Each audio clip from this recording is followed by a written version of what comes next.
Our next topic is what? Our next topic is distribution of natural vegetation. So natural vegetation के distribution से पहले मैं आपको थोड़ा सा रिकैप करवाता हूँ क्लास 7th का। तो क्लास 7 का रिकैप करोगे तो आपने पढ़ा होगा टाइप्स ऑफ नेचुरल वेजिटेशन। तो उस टाइम पर जब आपने पढ़ा था टाइप्स ऑफ नेचुरल वेजिटेशन, तो उसमें आपने पढ़ा होगा ग्रासलैंड, उसमें आपने पढ़ा होगा क्या फॉरेस्ट, और उसमें आपने पढ़ा होगा श्रब्स। ठीक है, तो ये तीन चीज हैं जो आप लोगों ने पढ़ी होंगी पहले। ठीक है, और आप एक चीज याद रखना, ये जो नेचुरल वेजिटेशन का डिस्ट्रीब्यूशन होता है ये कैसे होता है, चाहे तो वो फॉरेस्ट हो, चाहे वो ग्रासलैंड हो, चाहे वो श्रब्स हो, ओके, चाहे वो और कुछ हो। ठीक है, सो अगर हम बात करें किसकी, अगर हम बात करेंगे कि इनका डिस्ट्रीब्यूशन होता कैसे है, तो distribution of natural vegetation depends upon the various factors. there are various factors on which the distribution of natural vegetation exist या फिर affect। तो क्या है इनका जो एग्जिस्टेंस है वो क्या है, कई सारे जो फैक्टर्स हैं उन पे डिपेंड करता है। तो हमें वो फैक्टर्स पढ़ने हैं पहले। ठीक है, फिर रिएक्ट में जो आपने पढ़ा था उसके बारे में बाद में थोड़ी सी चर्चा कर लेंगे। ठीक है, तो देखो सबसे पहले हम बात करते हैं लैटिट्यूडनल एक्सटेंट की। ठीक है,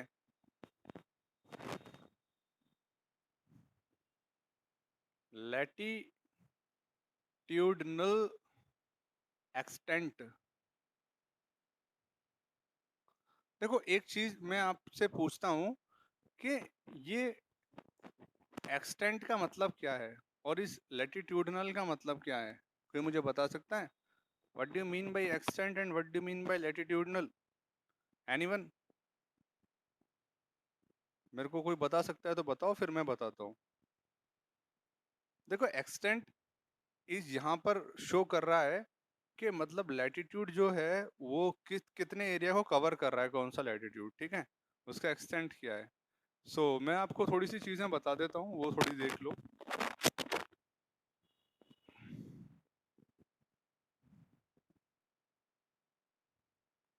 सपोज अगर ये अर्थ है तो ये हमारा होगा क्या, क्या होगा, ये होगा हमारा इक्वेटर। ये क्या होगा, ये हमारा होगा इक्वेटर 0 डिग्री। एंड इक्वेटर के ऊपर, इक्वेटर क्या है, अर्थ को दो हेमिस्फेयर में डिवाइड करता है, northern hemisphere, southern hemisphere. And क्या है, इक्वेटर के ऊपर एक और डिग्री जाती है जिसको हम लोग बोलते हैं ट्रॉपिक ऑफ कैंसर, जो इंडिया को डिवाइड कर देती है लगभग किसमें, तो 23.5 डिग्री नॉर्थ जो है वो है ट्रॉपिक ऑफ कैंसर। और ये एक लाइन है जो जाती है 23.5 डिग्री साउथ, ये है ट्रॉपिक ऑफ कैप्रिकॉन। तो this is tropic of Cancer in the northern hemisphere, this is tropic of Capricorn. अब क्या होता है, इन दोनों लाइंस के बीच में जो एक एरिया होता है, इस एरिया का एक नाम होता है, उस एरिया का नाम बताओ मेरे को। What is the name of the area that lies between Tropic of Cancer and Tropic of Capricorn? ठीक है, टेम्परेट जोन, टेम्परेट जोन। शाबाश, शाबाश, शाबाश। बहुत ही बढ़िया ज्योग्राफी पढ़ी है जिसने भी ज्योग्राफी पढ़ाई है। तो इसको हम लोग बोलते हैं ट्रॉपिकल जोन। क्या बोलते हैं इसको हम लोग? Tropical zone. तो इसको या तो हम लोग ट्रॉपिकल जोन बोलते हैं या फिर हम इसको बोलते हैं टॉरिड जोन। क्या बोलते हैं? Torrid zone. 5th क्लास का क्वेश्चन है, 5th क्लास का। 8th में आ चुके हो, टेम्परेट बता रहे हो, 5वीं क्लास का क्वेश्चन है, शायद 4th में भी होगा। ठीक है, सो इस एरिया को हम लोग बोलते हैं क्या, ट्रॉपिकल या फिर टॉरिड जोन। ट्रॉपिकल जोन क्यों कहते हैं? Because this area lies between two two of the tropics, tropic of Cancer and Capricorn. तो या तो ट्रॉपिकल जोन हो गया या फिर क्या हो गया, या फिर हो गया टॉरिड जोन। अब ट्रॉपिकल और टॉरिड जोन की खासियत क्या है? What is the characteristics of tropical या फिर टॉरिड जोन, दोनों नाम है इसके। तो जरा मेरे को बताओ ट्रॉपिकल और टॉरिड जोन में क्या होता है, उसके बारे में जरा मेरे को बताइए। बताएं मेरे को जरा, ट्रॉपिकल या टॉरिड जोन में क्या होता है। देखो, the maximum heat of the earth receive by this zone, maximum heat of the earth received by this zone, Why maximum heat only received by this zone? Because as you know, Earth is what? Earth जो है centre से बाहर की तरफ निकली हुई है. So this part is closest to the sun. That is why direct sun rays जो है वो इसके ऊपर गिरती हैं. और डायरेक्ट सन रेज का क्या है? डायरेक्ट सन रेज की खासियत ये है कि direct sun rays smaller area पर कंसंट्रेटेड होकर ज्यादा हीट क्रिएट करती है. ओके, तो ये क्या है? ट्रॉपिकल जोन, हीट सबसे ज्यादा. अब हीट कहीं पर ज्यादा होगी तो क्या होगा? हीट कहीं पर ज्यादा होगी तो कंडेंसेशन ज्यादा. हीट ज्यादा होगी तो कंडेंसेशन ज्यादा, और जितना ज्यादा कंडेंसेशन उतना ज्यादा प्रेसिपिटेशन. याद रखना. तो ये जो इक्वेटोरियल रेन फॉरेस्ट आप लोगों ने पढ़े होंगे. इक्वेटोरियल रेन फॉरेस्ट क्या है? इक्वेटर के पास. And why they are known as rain forest? They are known as rain forest because क्या है, इतनी वहां पर ह्यूमिडिटी होती है कि वहां लगभग रोज बारिश होती है. 5th क्लास अगर किसी को याद होगी तो आपने पढ़ा होगा डेमोक्रेटिक रिपब्लिक ऑफ कॉन्गो. ठीक है, एवरग्रीन फॉरेस्ट है, वहां पर बारिश होती है. तो अब एवरग्रीन फॉरेस्ट की बात करेंगे, डेंस वेजिटेशन की बात करेंगे, तो डेंस वेजिटेशन कहाँ मिलेगी? ट्रॉपिकल जोन में मिलेगी. डेंस फॉरेस्ट, डेंस वेजिटेशन कहाँ मिलेगी? ट्रॉपिकल जोन में मिलेगी. कहाँ पर? टॉरिड जोन के आसपास. ठीक है, तो लॉन्गिट्यूडनल एक्सटेंट ऐसे बिहेव करता है. अगर हम बोलेंगे कि नेचुरल वेजिटेशन का डिस्ट्रीब्यूशन कैसे है, तो ऐसे लॉन्गिट्यूडनल एक्सटेंट क्या है, हेल्प करता है. तो ये जो टॉरिड जोन हो गया, यहाँ पर क्या होंगे? यहाँ पर एवरग्रीन फॉरेस्ट होंगे, या फिर कैसे फॉरेस्ट होंगे? डेंस फॉरेस्ट होंगे. अब थोड़ा सा ऊपर चलते हैं. ठीक है, थोड़ा सा ऊपर की तरफ चलते हैं. तो थोड़ा सा ऊपर की तरफ चलोगे तो यहाँ पर आपको मिलेगा क्या? यहाँ पर आपको मिलेगा आर्कटिक सर्किल. क्या मिलेगा? Arctic circle 66.5 degree north. क्या मिलेगा? Arctic circle. और नीचे की तरफ चलोगे कहां पर? 66.5 डिग्री साउथ पर. तो यहां मिलेगा आपको क्या? Antarctic circle. क्या मिलेगा? Antarctic circle. अब जरा मेरे को ये बताओ, इस रीजन को क्या बोलते हैं? ये गोले बना रहा हूं मैं. इस रीजन को क्या बोलते हैं? इस रीजन को क्या बोलते हैं? और इस रीजन को क्या बोलते हैं? इसका नेम जरा बता दो. इसको क्या बोलते हैं? तो ये वाला जोन टेम्परेट जोन है. ये वाला जोन क्या है? This zone is temperate zone. This is north temperate. जो नॉर्दर्न हेमिस्फीयर में है वो नॉर्थ टेम्परेट, और जो सदर्न हेमिस्फीयर में है वो साउथ टेम्परेट. तो ये टेम्परेट जोन है. अब टेम्परेट जोन की खासियत क्या है? What are the characteristics of temperate zone? Temperate zone क्या है? Temperate zone have a moderate climate. There is neither too much heat, neither too much cold in the temperate zone. That is why temperate means moderate. अब जहां पर moderate climate होगा वहां पर moderate rainfall होगी. Moderate ही क्या होगा? जो सन का टेम्परेचर होगा. तो वहां पर डेंस वेजिटेशन नहीं होगी. वहां पर ज्यादातर क्या उगेगा? वहां पर ज्यादातर उगेगी ग्रासेस. तो ज्यादातर जो हमारे ग्रासलैंड हैं वो ग्रासलैंड कहां पर पाए जाते हैं? टेम्परेट जोन पर पाए जाते हैं. कहां पाए जाते हैं? Temperate zone. दुनिया में जहां जहां टेम्परेट जोन है वहां वहां मिलेंगे ग्रासलैंड या फिर श्रब्स.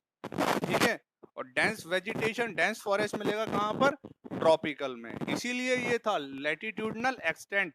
तो अगर लैटिट्यूड का एक्सटेंट कहां तक है? अगर लैटिट्यूड का एक्सटेंट इक्वेटर से ट्रॉपिक ऑफ कैंसर तक है, या इक्वेटर से ट्रॉपिक ऑफ कैप्रिकॉर्न तक है, तो डेंस वेजिटेशन, फॉरेस्ट. और अगर लैटिट्यूडनल एक्सटेंट क्या हुआ? ट्रॉपिक ऑफ कैंसर से ऊपर गया, कहां तक? ट्रॉपिक आर्कटिक सर्किल तक. या फिर क्या हुआ? या फिर अगर वो गया एंटार्क्टिक सर्किल तक, तो समझ जाना ग्रासलैंड आ जाएंगे आपके. टेम्परेट जोन शुरू हो जाएगा और आ जाएंगे ग्रासलैंड. और अगर आप लोग बात करोगे इससे ऊपर वाले जोन की, इसके ऊपर जोन क्या होगा? Above the what? Above the Arctic circle. मेरे को बताओ, अबव द आर्कटिक सर्किल क्या आएगा? North pole. And below the Antarctic circle south pole. ठीक है, तो एक बात बताओ, ये वाला जोन कौन सा होगा? Frigid. North frigid, south frigid. ठीक है, और साउथ फ्रिजिड जोन को क्या बोलते हैं? साउथ फ्रिजिड जोन को एक और शब्द बोलते हैं. साउथ में जो फ्रिजिड जोन है क्या कहते हैं उसको? हाँ हाँ, साउथ पोल वाला जो फ्रिजिड जोन है क्या है? क्या? हाँ हाँ, थोड़ा और शोर पारे से दम लगाओ. एंटार्क्टिका. क्या है वहां पर? एंटार्क्टिका. ठीक है ना. तो अब ये आ जाते हैं फ्रिजिड जोन. अब फ्रिजिड जोन में क्या है? फ्रिजिड जोन में तो वेजिटेशन फाउंड ही नहीं होती. There is no vegetation in the frigid zone, found भी होगी तो ज्यादा से ज्यादा मोजिस लाइकन हो सकता है, एल्गी वगैरह फाउंड हो जाए, एल्गी मोजिस लाइकन, वो भी जब हो जाती है when there is a melting of snow, when there is a melting of snow in the areas, तो वहां पर हो सकता है मेल्टिंग ऑफ स्नो के टाइम पर एल्गी मोजिस लाइकन हो जाए, लेकिन उसके अलावा देयर इज नो वेजिटेशन। तो ये क्या है, ये लैटिट्यूडनल एक्सटेंट है। तो लैटिट्यूडनल एक्सटेंट क्या बताता है, लैटिट्यूडनल एक्सटेंट बताता है डिस्ट्रीब्यूशन ऑफ नेचुरल वेजिटेशन, समझ गए। इक्वेटर तक उतना, वहां तक उतना, फ्रिजिड जोन में कुछ भी नहीं। तो ये हमारा पहला क्या था, ये हमारा पहला फैक्टर था जिसको हमने बोला क्या, लैटिट्यूडनल एक्सटेंट। लैटिट्यूडनल एक्सटेंट के बाद एक चीज और आती है, एक और फैक्टर है जिसको हम लोग बोलते हैं अल्टीट्यूड। क्या बोलते हैं, दूसरा फैक्टर जो है हमारा, दूसरा फैक्टर है अल्टीट्यूड। अब कोई महानुभाव मेरे को बताए, ओके वेट, मेरे को लग रहा है कि अब मेरी जो वीडियो क्वालिटी है और वॉइस क्वालिटी है वो बेकार हो गई होगी। जरा मेरे को बताओ क्या ऐसे हुआ है, मेरी जो वीडियो और वॉइस क्वालिटी है वो ठीक है या सही चल रही है। अच्छा, अब मेरा 100% डाटा यूज हो गया है, अब मैं दूसरे सिम से ज्वाइन करके आ रहा हूँ। ठीक है, 2 मिनट का वेट दो, मैं अभी आ रहा हूँ, ठीक है, वेट दो। अब मेरे को बताइए कि ये अल्टीट्यूड क्या होता है, मेरे को जरा आप लोग ये बताओ कि ये अल्टीट्यूड होता क्या है। Height from the sea level, okay ठीक है, चलो height from the sea level is altitude, या as we grow, as we go upward, तो थोड़े से हाइट पे जाएंगे तो मतलब एल्टीट्यूड आ रहा है, ठीक है। मेरे को जरा ये बताओ, how altitude effect the temperature, पहले तो ये बताओ how altitude effect the temperature, जरा मेरे को ये बताइए अल्टीट्यूड जो है वो कैसे टेम्परेचर को इफेक्ट करता है। मैं आपको एग्जांपल दे देता हूं कि अगर आप हाइट पर जाओगे, अगर आप हिल स्टेशंस पर जाओगे, तो आपने देखा होगा कि जो टेम्परेचर होता है, या जो जो भी आपका टेम्परेचर है वो कैसा टेम्परेचर है, वो कोल्ड होता है। समर में आप अक्सर हिल स्टेशंस पर जाना प्रेफर करते हैं, तो आप हिल स्टेशन पर जाते हो क्योंकि वहां पर टेम्परेचर क्या है, कम होता है। तो मेरे को जरा इस चीज का जवाब दे कोई भी कि when we go on a height, so why there is a decrease in temperature as we go upward, what is the reason behind. मेरे को कोई भी बताए, 7th क्लास का क्वेश्चन है, पिछले साल आप लोगों ने पढ़ा होगा, बताइए मेरे को। नहीं, ये तो मैं खुद बता रहा हूँ लक्ष्यवास ने कि as we go up the temperature goes down. I want to know the reason, what was the reason behind that कि as we go up the temperature goes down, वो रीजन मेरे को बताइए। मैं ये नहीं पूछ रहा हाई एल्टीट्यूड पर वेजिटेशन ग्रो होती है या नहीं होती है लैक ऑफ ऑक्सीजन की वजह से। मेरा क्वेश्चन तो पहला ये है आप लोगों से कि जब तुम हाइट पर जाते हो तो टेम्परेचर कम क्यों होता है, वो मेरे को बताओ पहले तो। वो चीज मैं पूछ रहा हूँ, वो उस चीज को बताइए, ऐसा क्यों होता है, उस चीज को मेरे को बताइए, ऐसा होता क्यों है, बताइए।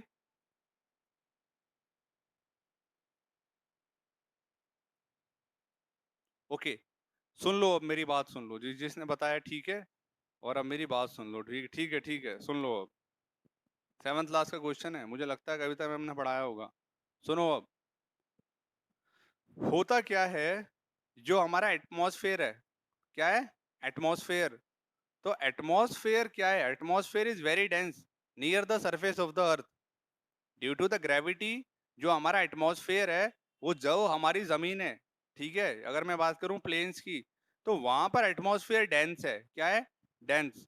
और डेंस एटमॉस्फेयर का मतलब है यहाँ पर हमारे डस्ट पार्टिकल्स बहुत ज्यादा हैं, यहाँ पर काफी डस्ट पार्टिकल्स हैं। डस्ट पार्टिकल्स के साथ साथ क्या है कि एटमॉस्फेयर डेंस है, और यहाँ पर कई सारे एयर मॉलिक्यूल्स वगैरह मौजूद हैं, ठीक है। और दूसरी बात, जो सन की हीट है, वो याद रखना, जो आपको गर्मी लगती है वो सन की वजह से नहीं लगती, किसकी वजह से लगती है, रेडिएशन की वजह से। रेडिएशन क्या है कि सन की हीट को जो हमारा एटमॉस्फेयर है वो ट्रैप कर लेता है, सन की हीट को हमारा एटमॉस्फेयर ट्रैप करता है, और वो जो वो हीट हमें महसूस होती है। वरना सन की हीट क्या है, सन की हीट अर्थ से टकराती है। अगर आप हीट की बात करोगे तो अगर दिस इज व्हाट, अगर ये क्या है, ये अगर हमारी अर्थ है और ये क्या है, ये सन है, तो याद रखना सन की हीट आई टकराकर वापस, सन की हीट यहाँ से आई यहाँ से वापस। लेकिन जो गर्मी है वो कहाँ पर है, वो एटमॉस्फेयर के अंदर है। कहाँ पर है वो, एटमॉस्फेयर में। एटमॉस्फेयर में ने ट्रैप कर लिया उस हीट को। और जैसे जैसे आप क्या है हाइट पर जाते हो, जैसे जैसे आप लोग हाइट पर जाते हो तो होता क्या है, ये जो आपका एटमॉस्फेयर है ये जहाँ नीचे तो डेंस होता है, लेकिन जैसे जैसे आप लोग ऊपर, तो एटमॉस्फेयर क्या है, एटमॉस्फेयर की जो डेंसिटी है वो कम हो जाती है। ठीक है, ऊपर हाइट पर एटमॉस्फेयर डेंस नहीं होता। तो होता क्या है, जैसे ही हम लोग 122 मीटर की हाइट पर जाते हैं, जैसे ही हम लोग 122 मीटर की हाइट पर जाते हैं फ्रॉम द ग्राउंड, अगर हम लोग ग्राउंड से, ये अगर ग्राउंड है यहाँ 0 मीटर है, तो अगर हम लोग ग्राउंड से ऊपर 122 मीटर की हाइट पर जाते हैं, तो 122 मीटर की हाइट पर जाके क्या है, 1 डिग्री सेल्सियस टेम्परेचर जो है वो क्या होता है, कम हो जाता है। क्या हो जाता है, कम हो जाता है। अगर मान लो ग्राउंड पर 35 डिग्री सेल्सियस है, और अगर आप 122 मीटर की हाइट पे जाओगे तो यहाँ टेम्परेचर हो जाएगा 34 डिग्री सेल्सियस, और हाइट पर जाओगे 122 मीटर की तो और कम हो जाएगा।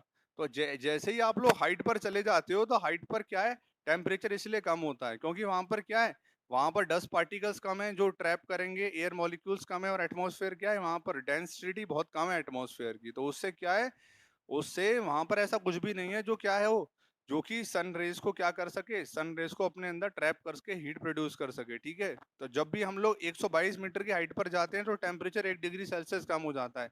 अब इसका जो असर है वो वेजिटेशन पर पड़ता है। इसका असर जो है वेजिटेशन पर पड़ता है, क्योंकि ऑक्सीजन की जो आप बात कर रहे थे, वो ऑक्सीजन जो है, तो उस ऑक्सीजन की और टेम्परेचर जैसे हमारे लिए जरूरी है, ऐसी वेजिटेशन के लिए भी जरूरी है। वेजिटेशन के लिए भी रेनफॉल जरूरी है, रेनफॉल के साथ साथ एक मिनिमल टेम्परेचर जरूरी है। तो जैसे जैसे हम लोग हाइट पर जाते हैं तो वहां पर वेदर कंडीशन हार्श हो जाती है, और हार्श वेदर पे सारी वेजिटेशन क्या है, फाउंड नहीं होती है। ठीक है, ओनली आपने देखा होगा कोनीफेरस ट्रीज जो हैं, जिनको हम लोग माउंटेन फॉरेस्ट भी बोलते हैं, वो तो एग्जिस्ट करता है। जैसे कि पाइन ट्रीज, पाइन वगैरह ये ट्रीज हैं, वो तो वहां पर एग्जिस्ट करेंगे हाइट पर। बाकी डेसीडस ट्रीज वगैरह जो हैं, वो वहां पर बिल्कुल भी क्या है, जिंदा नहीं रह सकते। ठीक है, तो ये हाइट जो है, एल्टीट्यूड, ये भी वेजिटेशन के डिस्ट्रीब्यूशन को क्या है, इफेक्ट करता है। ठीक है, तो क्या हम कह सकते हैं, हम लोग बोल सकते हैं कि अल्टीट्यूड पे हम लोगों को ग्रासलैंड नहीं मिलते। अगर हमें वेजिटेशन मिलती है तो कैसी, कोनीफेरस फॉरेस्ट जो होते हैं, कोनीफेरस ट्रीज हैं, वैसी वेजिटेशन हमको मिलते हैं। ठीक है, स्पाइन पाइन वगैरह, ठीक है, डिओडर वगैरह, ये सारे ट्रीज हमें वहां पर मिलते हैं। ठीक है, उसके बाद हम लोग नेक्स्ट बात करेंगे सनलाइट। तो सनलाइट क्या है, जहां पर मैक्सिमम सनलाइट होगी, मैक्सिमम क्या होगा, मैक्सिमम सनलाइट के साथ साथ जहां पर मैक्सिमम मॉइस्चर होगा या ह्यूमिडिटी होगी, वहां पर क्या है, वहां पर सबसे ज्यादा हमारा क्या होगा, डेंस फॉरेस्ट होगा। ठीक है, तो हमने 3 चीजें पढ़ ली। कौन कौन सी चीज हमने पढ़ ली, हमने पढ़ लिया लैटिट्यूडनल एक्सटेंट, हमने पढ़ लिया एल्टीट्यूड, और तीसरी चीज है आपकी सनलाइट या फिर ह्यूमिडिटी। ठीक है, दोनों को मिक्स कर देता हूँ एक में। सनलाइट और ह्यूमिडिटी, देखो दोनों एक तो डायरेक्टली प्रोपोर्शनल है। जितनी ज्यादा सनलाइट होगी उतनी ज्यादा ह्यूमिडिटी होगी, है ना, जितना ज्यादा टेम्परेचर होगा उतना ज्यादा कंडेंसेशन होगा, कंडेंसेशन और इवेपोरेशन होगा जितना ज्यादा, उतना ज्यादा ही प्रेसिपिटेशन होगा, है ना। तो दोनों क्या है, दोनों मतलब इंटरकनेक्टेड है।